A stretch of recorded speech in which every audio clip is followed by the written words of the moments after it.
Hi, my name is Ganesh Kulati. I belong from Meerut, Kent, and it's my third PRP in 2018. And I got a surgery. Because of that, I lost so much weight, and it's a very huge loss for my body. And after 2 years, I had also suffered from jaundice, and then next year I had a dengue.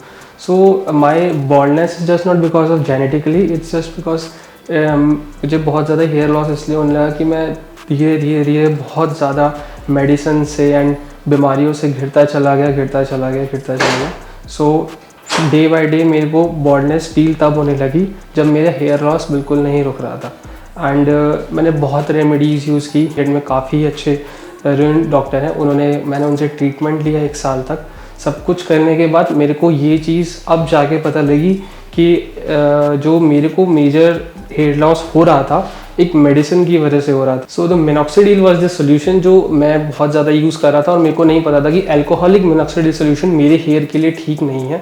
मैं काफ़ी time तक उसको 1 साल तक use करता रहा. वो भी एक बहुत बड़ा रीज़न था मेरे बॉल्डनेस का.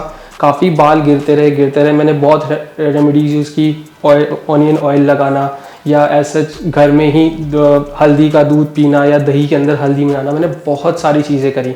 बट वही है कि ये सारी चीज़ें आयुर्वेदिक थी और ये समय लेती हैं, और हमारी जो डेली लाइफस्टाइल होती है वो इतना टाइम नहीं दे पाती. बिकॉज मैं इधर जॉब पर्सन, मेरे को सुबह उठना पड़ता है, अपनी शिफ्ट्स के लिए जाना पड़ता है. सैटरडे संडे ही 2 दिन होते हैं जिसमें हम ये सब कर रहे होते हैं और हमें रेस्ट भी करना होता है. तो ये सब पॉसिबल नहीं था.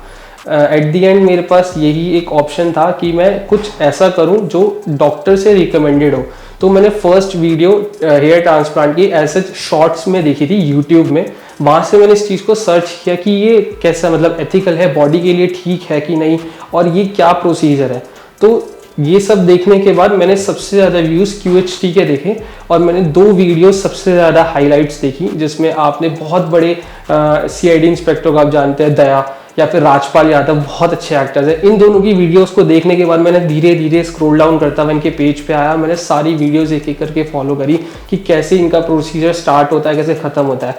फिर एट दी एंड मैंने अक्टूबर 2 और 3 के आई गेस मैंने इनको कांटेक्ट किया. मैंने पूरा प्रोसीजर जाना कि कैसे ये स्टार्ट है, क्या इसकी फ़ीस है, कब ये ख़त्म होगा, इनका कितना इसमें पार्ट होता है, कितनी ये गारंटी लेते हैं. मैंने सब कुछ जाना. एज ए मिडिल क्लास हर एक इंसान का जानने का ये पूरा होता है, हक होता है. तो मैंने एक स्टार्टिंग से लेके एंड तक पूरे प्रोसीजर को समझा 1 महीना. और ऐसा ही नहीं, मैंने अपनी दिल की तसल्ली के लिए मैंने अपने आसपास के एरिया में भी मैंने इस चीज़ को कंपेयर किया कि क्या ये चीज़ें हो रही हैं वो ठीक है कि नहीं. कुछ अपने फैमिली डॉक्टर्स में पूछा, और जब मैंने पूरी दिल की तसल्ली हो गई, फिर नवंबर में मैंने एक फर्स्ट पेमेंट करी जो मेरी उसके लिए था, मतलब एडवांस पेमेंट. तो उसके बाद मेरी जो सर्जरी थी वो 3 जन को स्टार्ट हुई. पूरी 1.5 दिन की सर्जरी थी. हाफ डे मेरा स्टार्टिंग में 3 जन को ऐसा था कि मेरे बाल मतलब होल्स करने थे, पंचिंग करना था, तो आधा दिन उसमें चला गया. और नेक्स्ट डे मेरे को सुबह 7 बजे बुलाया गया, और 7 बजे से लेके शाम के 5-6 बजे तक मैं OT में था. मैं जागा हुआ था. काफ़ी अच्छा इन्होंने केयर किया. उस दौरान मेरे को ये भी बहुत अच्छे से पता लगा कि कितना अच्छा ट्रीटमेंट है. काफ़ी अच्छे डॉक्टर्स हैं. हर 15 मिनट में वो डॉक्टर्स मेरे को पूछ रहे थे कि एवरीथिंग इज़ ऑल राइट, कोई प्रॉब्लम तो नहीं है, या फिर सर्जरी में कोई दिक्कत तो नहीं हो रही है. जब ये सारा प्रोसीजर हो रहा था तो मेरे को काफ़ी घबराहट थी, पेन था, but it's a part of a procedure. तो होता है ना कि मतलब आपको थोड़ा बहुत तो कुछ अब करने के लिए दर्द तो सहना पड़ेगा. तो ठीक है, वो एक प्रोसीजर का पार्ट था, बट उसमें मेरे को रिलैक्सेशन ये था कि हर वक्त मेरे आसपास एक नर्स या एक अटेंडेंट था जो मेरे को बता रहा था कि सर आपको परेशान होने की जरूरत नहीं है, जहाँ पे भी ऐसा लगे कि कुछ प्रॉब्लम है हम आपको पूरा सर्जरी को वहीं रोक देंगे. तो बहुत फ्रीक्वेंटली वो सारी चीज़ें हुई.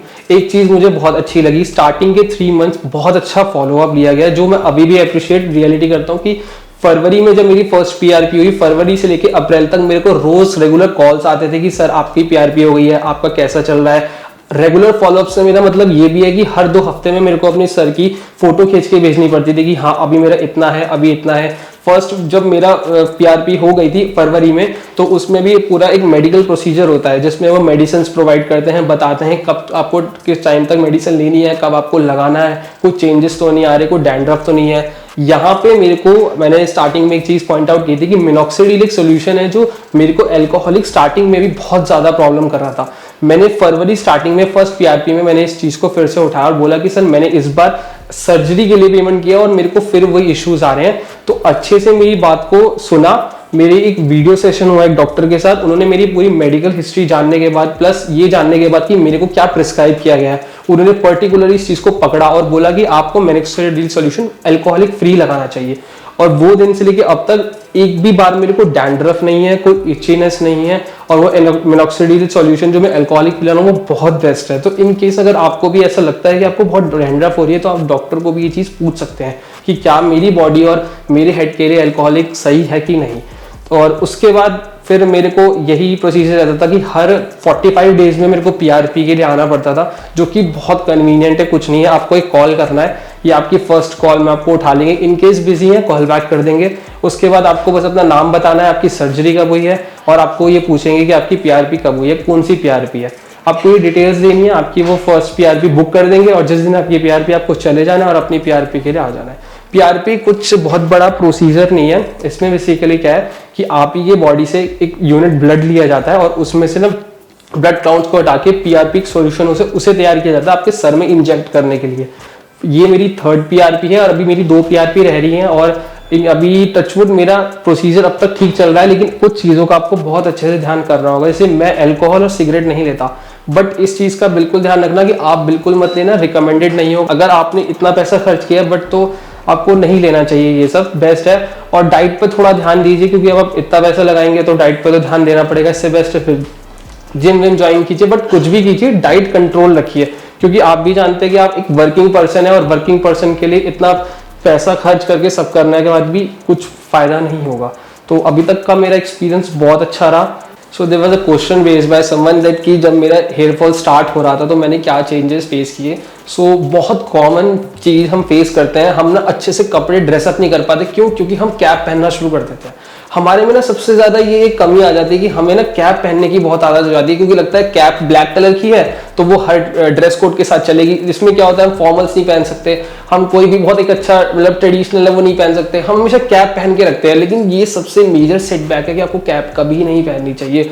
कैप पहनने से क्या होता है, हेयर्स को ऑक्सीजन नहीं मिलती, बहुत ज़्यादा स्वेट आपके सर के अंदर कलेक्ट हो जाता है, बहुत जल्दी आपके बाल खराब होने लगते हैं, और जो रेसे बाल होते हैं वो भी डैमेज हो जाते हैं। तो मैंने भी ये गलती करी है, नो डाउट। मैं बहुत ज़्यादा कैप पहनने लगा था, बट मेरे फादर मुझे इस चीज़ के लिए बहुत रिस्ट्रिक्ट करते हैं, क्योंकि वो एक फार्मासिस्ट हैं, वो एक डॉक्टर की फैमिली से बिलोंग करते हैं, तो उनको ये चीज़ पता थी। मैं बहुत ज़्यादा डांट खाता था इस चीज़ के लिए कि कैप नहीं पहननी है। बट एवर दी केस अच्छे नहीं दिख रहे हो, नो डाउट, बट कैप नहीं पहननी है। तो मैं कहीं ना कहीं उस चीज़ को छुपा के पहन लेता था। बट मैं अपने एक्सपीरियंस से कहूँगा कि आपको कैप बिल्कुल नहीं पहननी है। ठीक है, बाल कम है, अपने ड्रेसिंग सेंस को थोड़ा चेंज करो, कॉन्फिडेंस कम रहता है तो कम थोड़ा लोगों से इंटरेक्ट करो या फिर शांत रहो, लेकिन कैप पहनना इज नॉट अ सॉल्यूशन। अगर आप कैप पहनोगे तो आपकी और बाल जो है वो डैमेज हो जाएंगे। लेकिन जब मैंने ये QHT में आया, मैंने अपना ट्रांसप्लांट वगैरह कराया, तो इसमें मेरे को काफ़ी चेंजेस मिले। फर्स्ट एक क्वेश्चन और किसी ने पूछा था मेरे से कि कैसे मतलब आपको रीग्रोथ कितनी जल्दी हो जाती है, आपका जो बैक का जो एरिया होता है जहाँ से बालों को प्लग किया जाता है। सो मैं ये नहीं कहूँगा कि 1 महीने में ही जादू हो जाता है, इट टेक्स टाइम, बहुत स्लो प्रोसीजर है। क्योंकि होता क्या है, बहुत सिंपल सा इसका एक आंसर है कि आपके जो बैक में जो सर में जो होल्स होते हैं वो एक होल के अंदर 4 बाल होते हैं। डॉक्टर क्या करता है, उन 4 में से सिर्फ 1 बाल निकाल लेता है। तो जब वो 1 बाल निकालता है तो कभी पता नहीं लगता, क्योंकि जब आपके हेयर ग्रोथ हो जाएंगे, नॉर्मल हेयर आ जाएंगे ना, तो उसमें कभी पता भी नहीं लगेगा कि आपकी पीछे से सर्जरी हुई है और 1 बाल लिया गया है। तो मैं एग्जैक्ट डेट नहीं, टाइम नहीं बोल सकता, बट हाँ 1.5 महीना लगता है आपके बालों से जब जितनी नॉर्मल ग्रोथ हो जाती है, क्योंकि वो आपको अच्छे से बॉल करते हैं पीछे से भी अपने प्लग निकालने के लिए। तो आपको भी पता होगा जब हम गंजे होते हैं तो 1-1.5 महीना हमारे नॉर्मल बालों को आने के लिए भी लगता है। तो 1.5 महीने के बाद जब आपके बैक के बाल आने लगेंगे तो आपको 1-2 चीजें बड़ी फेस करनी पड़ेगी। फर्स्ट, आपकी जो डेड स्किन होगी वो बहुत ज्यादा निकलेगी।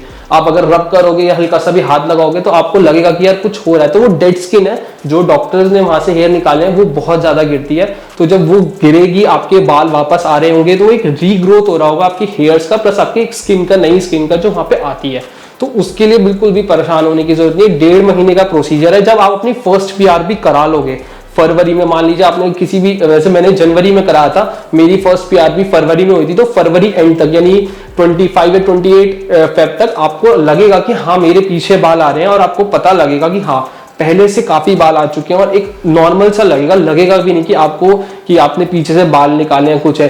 फ्रंटल की बात नहीं कर रहा हूँ, जहाँ पे आपने ट्रांसप्लांट करवाया उसमें टाइम लगता है, मेरे को भी लगेगा, अभी भी स्टिल मैं प्रोसीजर में हूँ, लेकिन जो बैक का एरिया होता है जहाँ से बाल निकाले जाते हैं वो कवर अप हो जाता है। प्लस ट्रांसप्लांट कराने का मेरा मेजर रीजन सिर्फ यही था कि मैं एक कॉर्पोरेट मजदूर हूँ। कॉर्पोरेट में हमें आपको पता है कि हमारे लिए सबसे मेजर क्या होता है, आप जब किसी क्लाइंट के सामने या किसी भी मैनेजर के सामने जाते हो तो आपका फॉर्मल लुक, आपका एक ड्रेसिंग सेंस, वो सबसे पहले चेक किया जाता है कि कैसा पर्सन दिखता है। आप चाहे कितना ही अच्छा काम क्यों ना करते हो, क्योंकि एक सरकारी नौकरी नहीं है कि आपको कुछ भी पहन लिया और आप बैठ के चले गए, तो आपको जाना पड़ता है ऑफिस में और अच्छा सा ड्रेसअप होकर जाना पड़ता है। तो मेरे लिए थोड़ा सा मेजर फॉल बैक था कि मैं कभी भी एक तो ऑफिस में कैप नहीं पहन सकता था और मेरे को कहीं ना कहीं लैक ऑफ कॉन्फिडेंस रहता था जब मैं अपनी क्लाइंट के साथ मीटिंग करता था या मेरी कुछ प्रेजेंटेशंस वगैरह होती थी, तो मेरे को थोड़ा बहुत रहता था माइंड में कि मेरे को मतलब ठीक लग रहा हूं ना, कोई प्रॉब्लम तो नहीं है, बार बार मैं अपना मिरर में देख रहा हूँ। ये एक ह्यूमन नेचर है, ये सबके साथ होता है। मतलब कहीं ना कहीं हमारे दिमाग में लगता है कि हम अच्छे दिख रहे हैं, हम कितने ही बहुत अच्छे क्यों ना हो किसी भी चीज में, पढ़ाई में या फिर किसी भी प्रोफेशन में, लेकिन हमें लुक वाइज हमेशा जज किया जाता है। तो ये चीज हमेशा हमारे माइंड में रहती है कि यार ठीक लग रहा हूं ना। तो इस वजह से मैंने ये चीज चूज करी, क्योंकि मेरा भी यही प्रॉब्लम था कि मेरे को कहीं ना फेस करने में प्रॉब्लम हो रही थी। और यार 25 साल हो गए थे, आगे शादी भी करनी है, तो ये चीज भी थी। अब मुझे ना बहुत लोगों के पास पैसा होता है, वो कर लेते हैं शादी कौन कर कि अपने लुक वाइज, मेरे पास इतना नहीं था, तो मेरे को थोड़ा अपना लुक को भी मेंटेन करना था। तो ये भी मेरा एक मेजर रीजन था कि मेरे को ट्रांसप्लांट करवाना था और मेरे लिए बहुत अच्छा, मेरा अब तक का बेस्ट डिसीजन रहा कि मैंने करवाया।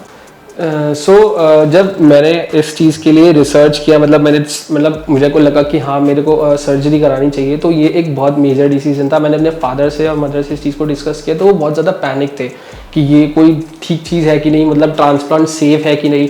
मेरे फादर इस चीज़ मेडिकल बैकग्राउंड से बिलोंग करते, बट ऐसा उनको इन चीज़ों की नॉलेज नहीं थी। तो एट दी एंड मेरे को ही देखना था, क्योंकि होता है ना घर का बड़ा लड़का है, उसी को सारा मैनेज करना है। तो और एट दी एंड मेरे को ही अपने सर्जरी के लिए सारे कैश वगैरह सब कुछ अरेंज करना था इस तरीके से कि मेरे फादर पे भी ज़्यादा बर्डन ना आए। तो मेरे को 1 महीना लगा और मेरी रिसर्च कुछ इस तरीके से स्टार्ट हुई कि मैंने पहला जो क्लिनिक देखा था, वो मैंने ऐड देखा था, वो मैंने गुड़गांव में एक क्लिनिक है, I don't know the name, ऐसा नहीं है कि मैं रिवील नहीं करना चाहता, जस्ट मेरे को नाम ही नहीं पता। मैंने उनका एक ऐड देखा था और वहां पे भी मैंने एक सेलिब्रिटी का ही एक वो शॉर्ट्स में वीडियोस में यूट्यूब में वीडियो देखी थी शॉर्ट्स के अंदर। तो वो बता रहे थे कि क्या प्रोसीजर होता है, कैसा होता है। तो मैं उस चीज को फिर यूट्यूब पे देखने लगा कि क्या ये सही है कि नहीं। तो मेरे को एक टर्की करके कंट्री है, उसके बारे में पता लगा यूट्यूब पे कि वो बहुत फेमस है इस चीज के लिए, ट्रांसप्लांट के लिए। लोग ज्यादातर ट्रांसप्लांट वहां से कराते हैं। तो फिर मैंने ट्रांसप्लांट के बारे में गूगल से बहुत अच्छे से पढ़ा कि मतलब क्या प्रोसीजर है, कि ये रियल है कि नहीं, मतलब हमारे असली बाल होते हैं। बिल्कुल मेरे को भी स्टार्टिंग में लगता था कि वो एक मतलब नकली बाल लगाते हैं, वो असली नहीं होते। और फिर मेरे को ऑनगोइंग प्रोसेस में ये भी नहीं पता था, मेरे को लगता था कि जहां से बाल लगाए हैं निकाले हैं वहां से वापस आ जाएंगे। बट आगे जाके जब मैंने QHT को यहाँ पे विजिट किया तो डॉक्टर ने मुझे एक्सप्लेन किया जो बाल हमने निकाल लिया वो वापस नहीं आएगा, वहां पे रीग्रोथ नहीं होगी, बट वो एरिया कवर हो जाएगा। तो ये चीज भी मुझे नहीं पता थी। तो अपनी इस रिसर्च में मेरा फर्स्ट एक्सपीरियंस वो गूगल पे सर्च करना टर्की के बारे में कि वो बहुत फेमस है सिर्फ पर्टिकुलर इस कंट्री के लिए, कि वहाँ ट्रांसप्लांट बहुत ज़्यादा होते हैं वो। फिर मैंने दिल्ली और गुड़गांव में कुछ क्लिनिक्स देखे। फिर उन दोनों को कंपेयर करने में QHT में मेरे को 2-3 चीज़ें ऐसी लगी जो मुझे उनसे बेटर लगी। वो ये थी कि फर्स्ट मेरे को ये थोड़ा कॉस्ट इफेक्टिव लग रहा था एज कम्पेयर टू उनके वो। तो सी अब मैं मिडिल क्लास हूँ, मैं हमेशा वही सोचूंगा जो मेरे लिए बेस्ट होगा और मेरे को कम पैसों में ज़्यादा चीज़ें मिलेंगी।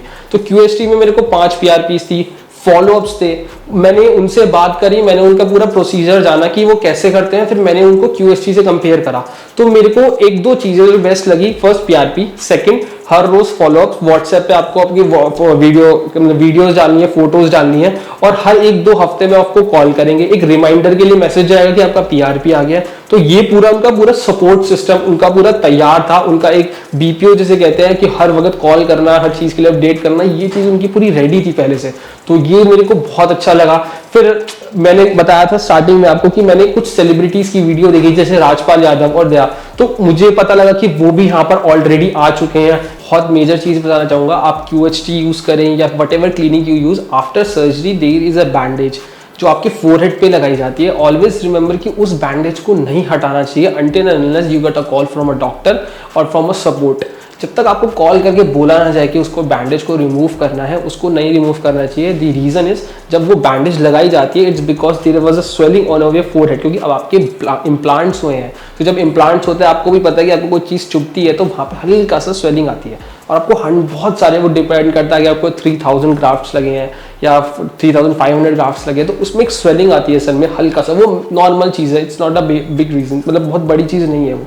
तो उसके लिए आपको एक फोरहेड पे हमेशा एक बैंडेज लगाई जाती है, वो आपको कभी रिमूव नहीं चाहिए अंटिल अनलेस आपका डॉक्टर आपको रिकमेंड करे या फिर आपको टाइम के बाद। और उसमें मैंने इस चीज़ में मैं ये चीज़ ऐड करूँगा कि मैंने मतलब वो गलती करी, मैंने वो बैंडेज रिमूव कर दी थी तो हल्की सी स्वेलिंग नीचे आ गई थी, बट फिर मैंने डॉक्टर को कंसर्न करा और जल्द से जल्द उन्होंने मेरे को बोला कि वो बैंडेज लगाओ और ये मेडिसिन हम आपको दे रहे हैं, आपको ये मेडिसिन टाइम टू टाइम खाने से ताकि वो स्वेलिंग फैल ना जाए। एज़ कम्पेयर टू, अब आप ये चीज़ देखें कि आपको कितनी एलर्जी होती है, कुछ ऐसा कुछ नहीं होता, मतलब ये नॉर्मल सी चीज़ है, ये कोई मेजर सर्जरी वगैरह कुछ नहीं है, ये नॉर्मल आपकी जिसे कहते हैं आर्टिफिशियल सर्जरी में आता है। तो इसमें आपको कोई एलर्जीज नहीं हो सकती और उसके लिए भी डॉक्टर आपको सर्जरी से पहले कम 15 और 10 टेस्ट देते हैं, वो टेस्ट आपको कराने होते हैं जो मैंडेटरी होते हैं। इन दो टेस्ट में आपको पता लगता है कि आपको किसी चीज़ से एलर्जी तो नहीं है, कोई प्रॉब्लम तो नहीं है, आपका शुगर, आपकी बीपी सब कुछ नॉर्मल है ना। ये सर्जरी से पहले आपको करवाया जाता है टेस्ट, और ये डिपेंड करता है कि वो टेस्ट आपको करने हैं या आप डॉक्टर के पास क्लिनिक पे जाके करवाओगे। ये मैं आपको इन जनरल बोल रहा हूँ, ये कंपेरिजन में नहीं कर रहा। अब मैं आपको ये चीज़ बताऊंगा कि मैंने QST क्यों चुना, क्योंकि यही चीज़ मैंने जब किसी दूसरी क्लिनिक से पूछी थी तो उन्होंने मेरे को ये बोला कि नहीं, आपको हमारे पास आना पड़ेगा, पहले वो टेस्ट कराने पड़ेंगे, फिर हमें पता लगेगा कि आपकी सर्जरी कब होगी, जो मेरे लिए थोड़ा सा हेक्टिक था। अभी QST ने मुझे ऑप्शन दिया कि नहीं, आप अपना घर पे ही टेस्ट करा लीजिए किसी भी बढ़िया सी लैब से और आप हमें रिपोर्ट सेंड कर दीजिए, उन रिपोर्ट के बिहाफ पे हम आपको बता देंगे कि आप एलिजिबल हो कि नहीं। बट दूसरे क्लिनिक्स मेरे को ये चीज़ नहीं दे रहे थे। एंड रही बात टेक्नोलॉजी की, तो QHT जो बेसिकली जो नाम है, ये एक टेक्नोलॉजी ही है जो QST यूज़ करता है, और जो बाकी क्लिनिक्स है वो FLU टेक्निक यूज़ करते हैं, FUE टेक्निक यूज़ करते हैं। बहुत कॉमन कंपैरिजन है, आपको कहीं पे भी मिल जाएगा, इतना कुछ बड़ा डिफरेंस नहीं है। तो QHT और बाकी क्लिनिक में टेक्नोलॉजी में क्या डिफरेंस है, मैं बहुत शॉर्ट में आपको इस चीज़ को बताऊंगा। जब दूसरे क्लिनिक्स क्या करते हैं, FUE टेक्निक यूज़ करते हैं। वो क्या करते हैं, जब आपके सर के पीछे से ग्राफ्ट्स निकालते हैं तो वो उनको स्टोर करके रखते हैं और उसके बाद वो इम्प्लांट करते हैं अपने सर में। QHT क्या करता है, जब वो आपकी ग्राफ्ट पीछे से निकालता है तो हाथों हाथ वो आपके उस इम्प्लांटेड एरिया में जहाँ पे आपको ट्रांसप्लांट कराना है उस ग्राफ्ट को वहाँ लगाता है। So it will be like कि QHT क्लिनिक में 5 to 8 डॉक्टर्स की टीम होती है जो आपके OT में होती है, जिसमें से 2 टीम्स डिवाइडेड होती है। 3 जने क्या करते हैं, आपके सर के पीछे से ग्राफ्ट्स निकालेंगे। अब ग्राफ्ट से मेरा मतलब आपके हेयर्स, छोटे छोटे हेयर्स जो आपके पीछे वाली साइड होंगे, और हाथों हाथ उनको निकाल के दूसरे डॉक्टर्स को पास ऑन करेंगे। और मैं उस वक्त जब मेरा ये प्रोसीजर हो रहा था तो आई वाज लाइक, मैं देख सकता था मेरे सर वाले एरिया में ही मेरे को एनेस्थीसिया दिया गया था, जिससे मेरे को दर्द नहीं हो रहा था, बट आई कैन फील कि हाँ वो ग्राफ्ट पीछे से निकाल रहे हैं और हाथों हाथ दूसरी टीम की जो डॉक्टर्स है वो QHT टेक्निक यूज कर रही है, जो हाथों हाथ ही मेरे सर में वो इम्प्लांट कर रही थी। बट बाकी क्लिनिक्स जो है, ऐसा नहीं है कि वो खराब है, बट वो FUE में यूज करते। इसमें डिफरेंस क्या आ जाता है कि जब आपके सर में से कोई ऑर्गन या कुछ चीज निकाला जाता है ना, तो उसकी लाइफ एक्सपेक्टेंसी होती है वो बहुत शॉर्ट होती चली जाती है। अब आप कुछ भी एग्जांपल ले सकते हैं, किडनी, हार्ट, कुछ भी हो, जब आपकी बॉडी में से निकाला जाता है उसका एक टाइम पीरियड होता है, एक टेम्परेचर होता है। और हेयर एक बहुत ज्यादा माइन्यूट चीज है जो आपके सर में से निकाली जाती है, तो उसको हाथों हाथ लगाना चाहिए, क्योंकि जितना वो बाहर बॉडी के रहेगा उसकी लाइफ और उसका जो मतलब एक वो जिसे मैं ये कह सकता हूँ कि उसकी जो लाइफ लॉन्ग है, जो आपके सर में लगने की वो चीज है, मतलब जिस चीज के लिए आप करा रहे हो, फायदा नहीं मिलेगा। मतलब आप बाल एक बार पीछे आपने ग्राफ निकाल लिया, आपने उसको स्टोर करके रख दिया कि हम उसको बाद में लगाएंगे, और बाद में वो डैमेज हो गया या फिर वो अपनी फुल एक्सपेक्टेंसी पे नहीं पहुंच पाया और फिर भी वो इम्प्लांट हुआ, तो वही चीज है ना, आपने बहुत ज्यादा पे भी किया और फिर भी आपको फुल रिजल्ट नहीं मिला। तो ये बहुत बड़ी चीज है कि आपको ना इस चीज पर देखना चाहिए। हम मोबाइल्स में भी बहुत यूज करते हैं, हम बहुत बड़ा पे करते हैं किसी मोबाइल के लिए, तो हम टेक्नोलॉजी देखते हैं ना कि इसमें फिंगरप्रिंट सेंसर है कि नहीं, इसका प्रोसेसर कैसा है, तो ये बिल्कुल सिमिलर है। तो बाकी क्लिनिक्स मुझे प्रोवाइड कर रहे थे, बट मुझे QHT कुछ चीजों में बेटर लगा। आज की तारीख में एक रिक्शे वाले के पास भी ना आईफोन रहता है और ये बहुत कॉमन चीज है। तो आजकल ये तो रहना हम इस चीज को तो बोल ही नहीं सकते कि ये अफोर्डेबल है या अफोर्डेबल नहीं है। ये डिपेंड करता है कि आपको उसकी चीज की नीड कितनी है। सी मैंने आपको अपनी नीड शेयर करी कि मैं एक कॉर्पोरेट में काम करता हूं और मेरे को आई थिंक मीटिंग्स में या फिर मेरे को क्लाइंट से डील करना पड़ता है, तो मेरे को कॉन्फिडेंस चाहिए। या फिर किसी भी ऐसे पर्सन को जिसकी शादी होने वाली है उसको चाहिए कि हाँ भाई मैं वो चीज़ फेस नहीं कर सकता। तो रही बात अफोर्डेबल की, तो कोई भी चीज़ आज के टाइम में ऐसा नहीं है कि हम अफोर्ड नहीं कर सकते, डिपेंड करता है कि आपको उसकी कितनी नीड है। अगर आपको नीड ज्यादा है और आपको ऐसा लगता है कि आप उस टाइम पे से अफोर्ड नहीं कर सकते, मैं भी अफोर्ड नहीं कर सकता था, आपको क्या लगता है मैं इस चीज को अफोर्ड कर सकता था? It's an expensive. तो ये डिपेंड करता है कि आपकी उसको कितनी नीड है। सी आप कहीं किसी सस्ती पे जगह मतलब कोई आपको बोलेगा कि हम यही चीज आपको 50,000 में दे रहे हैं, 60, और होता है। आप अभी दिल्ली में जाओगे, काफी क्लिनिक्स हैं वो 50,000 और 20,000 में भी आपको यही चीज करके देंगे। तो फर्क तो पड़ जाता है ना कि 60,000 का फोन और 20,000 का फोन है, चाहे सेम कंपनी हो, आप खुद भी फर्क करते हो। मतलब लोग बाग इतने से कहते हैं कि 50,000 का आईफोन 13 है और फिर भी उनको कोई यूज नहीं है आईफोन 15 का, बस एक डायनेमिक की वजह से कि हाँ उसका एआई चिप बहुत अच्छा होगा, फिर भी पैसे खर्च करते हैं।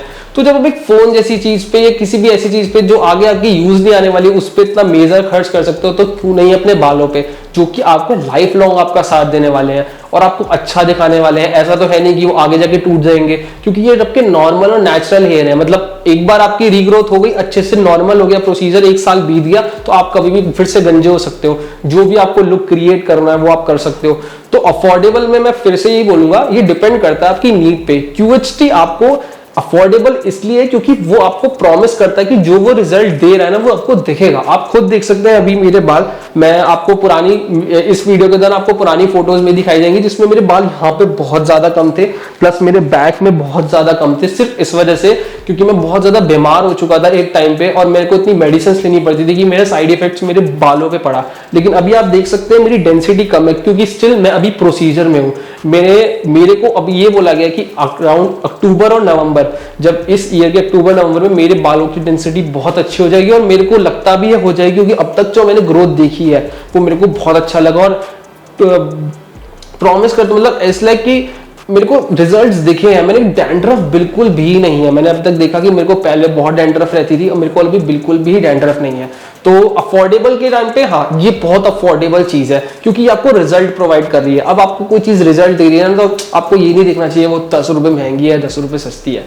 एंड एट लास्ट मैं इस चीज को ऐसे क्लोज करूंगा कि मेरी जर्नी अब तक देखो, इसमें मैं आपको क्या ही बोलूं कि हर चीज की एक पार्ट होता है, जर्नी होती है। मेरे को बहुत अच्छा रहा, मेरे को पता लगा कि कैसे एक नया एक्सपीरियंस रहा कि हाँ ट्रांसप्लांट भी एक ऐसी कोई चीज है जो बालों को लग सकती है। मेरे को पहले नहीं पता था कि मतलब ट्रांसप्लांट भी हो सकता है, पीछे के बाल ऊपर लगाए जा सकते हैं, ये सब तो एक नया एक्सपीरियंस था जो कि अगर आपको जरूरत है तो आपको जरूर करना चाहिए। और अब तक का मेरे को स्टार्टिंग में मेरे को पेन हुआ, सी मैं हर एक चीज शेयर करूंगा, ये कोई वीडियो नहीं है कि जिसमें आपको बता रहा हूँ कि QHT बहुत बेस्ट है, ये मेरा एक्सपीरियंस रहा है अब तक का, वो शेयर कर रहा हूँ। तो मेरे को ऐसा टाइम बीता मार्च और अप्रैल में जहाँ पे आपको बहुत ज्यादा हेयर फॉल हुआ। हेयर फॉल इसलिए कि आपको लगेगा कि आपने ट्रांसप्लांट कराया और आपको कुछ पता भी नहीं लग रहा, बहुत हेयर फॉल होता है और आप बहुत ज्यादा पैनिक हो जाते हो। मैं भी पैनिक हुआ था, बट मेरे को बहुत अच्छे से इनके जो सपोर्ट है उन्होंने मेरे को कॉल करके बताया सर आप बिल्कुल भी डिस्टर्ब मत होइए, बिल्कुल भी स्ट्रेस मत लीजिए। ये चीज मैं आपसे भी शेयर करूंगा कि कभी भी ट्रांसप्लांट कराने के बाद स्ट्रेस नहीं लेना चाहिए अपनी लाइफ में। ठीक है आप एक कोई भी जॉब करते हैं उसमें काम होता है, बट स्ट्रेस मत लो क्योंकि कोई फायदा नहीं है। थोड़ा बहुत स्ट्रेस ठीक है, लेकिन अब ज्यादा स्ट्रेस लोगे ये सोच के कि मेरे बाल टूट रहे हैं या ट्रांसप्लांट कराया पैसों में आग लग गई, कुछ नहीं भाई। अब लगा लिया ना तो प्रोसीजर का वेट करो, धीरे धीरे ही होता है। एक दिन में भी बाल नहीं गायब हुए थे आपके। आपका जो प्रोसीजर था बाल टूटने का कम से कम 1 साल का प्रोसीजर था, 1 साल के अंदर आप गंजे हुए थे, तो वापस आने के लिए भी तो कम से कम उसको 1 साल दो। तो धीरे धीरे ही मेरे को रिजल्ट मिला, अफोर्डेबल भी लगा मेरे को क्योंकि रिजल्ट कमिटमेंट था इनका। प्लस अब तक मेरे को सिर्फ 2 महीने ऐसे थे, मार्च एंड अप्रैल, क्योंकि इस ईयर की स्टार्टिंग में मैंने करवाया था, तो मेरे को मार्च और अप्रैल में ऐसा लगा कि काफी हेयर लॉस हो रहा है, कुछ प्रॉब्लम्स आ रही है, मैं चीजें मैनेज नहीं कर पा रहा। कभी कभी ऐसा होता था मैं ऑफिस की वजह से अपनी टाइम पे दवाई खाना भूल जाता था, आगे पीछे हो जाता था। ऐसा कुछ नहीं है, एक दिन भूल गए या स्किप हो गया कोई नहीं, ऐसा कुछ मेजर नहीं है। बट आप अपनी दवाई खा रहे हो, आपकी लाइफ में कंसिस्टेंसी है मेडिसिन लेने की और लगाने की। प्लस आपको सबसे मेजर चीज जो मैं आपको सबको बोलूंगा, डाइट को थोड़ा कंट्रोल करना। मतलब आप बाहर का थोड़ा स्पाइसी मत खाओ, अवॉइड करो तो ज्यादा बेटर है, क्योंकि जो ऑयली फूड होता है ना, वो सबसे ज्यादा आपका कोलेस्ट्रॉल बढ़ाता है और आपके हेयर लॉस में प्रॉब्लम करता है। अभी आपने ट्रांसप्लांट कराया तो डॉक्टर्स जाने से पहले, जब आप यहाँ से जाते हो, आप जब आते हो तो आपसे एक फॉर्म फिल कराते हैं, पूछते हैं कि आप सिगरेट, अल्कोहल या फिर आपकी डाइट कैसी है, और वो आपको यही रिकमेंड करते हैं। और मैं भी यही करूँगा कि डाइट मैं बहुत खाता हूँ। सी मैं पंजाबी हूँ और हमारे घर में हर वीकेंड पे बटर चिकन बाहर का कुछ ना कुछ चलता रहता है। तो एट द एंड में मैंने बहुत कंट्रोल किया है, सिर्फ इसलिए क्योंकि मैंने ट्रांसप्लांट की तरफ अपना एक कदम बढ़ाया ये जानने के लिए कि मुझे अपने बाल चाहिए। आप भी जिम जाते हो, फोकस करते हो, हर महीने पैसे देते हो ना, तो फिर जब वो डाइट कंट्रोल करने के लिए जिम जाने के लिए, तो यहाँ क्यों नहीं। और बहुत ज्यादा नहीं करना, ऐसा नहीं कह रहा हूँ कि आपको छोड़ देना है, हफ्ते में एक बार चलेगा, लेकिन हाँ थोड़ा कंट्रोल करो, घर के खाने पे ज्यादा फोकस करो। ऐसा कुछ हेल्दी नहीं खाना, बस नॉर्मल रखनी है डाइट को कि आपके बालों पे उस चीज का कोई इफेक्ट ना पड़े।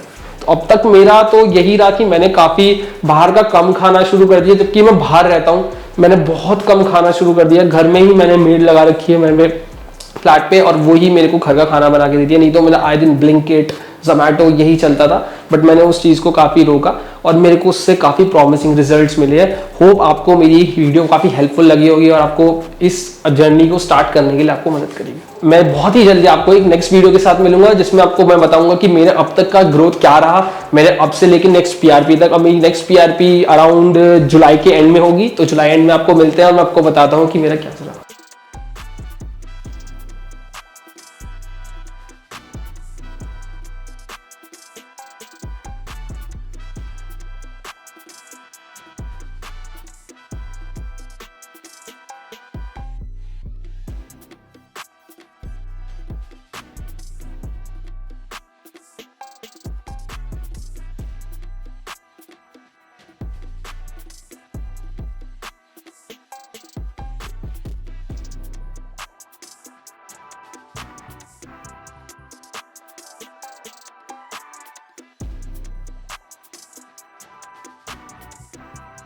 हेलो फ्रेंड्स, अगर आपने अभी तक हमारे चैनल को सब्सक्राइब नहीं किया है तो प्लीज इस वीडियो को लाइक कीजिए, शेयर कीजिए और हमारे चैनल को सब्सक्राइब कीजिए। और ध्यान रहे बेल आइकन दबाना ना भूलें, जिससे हमारे हर वीडियो का अपडेट आपको समय समय पर मिलता रहेगा।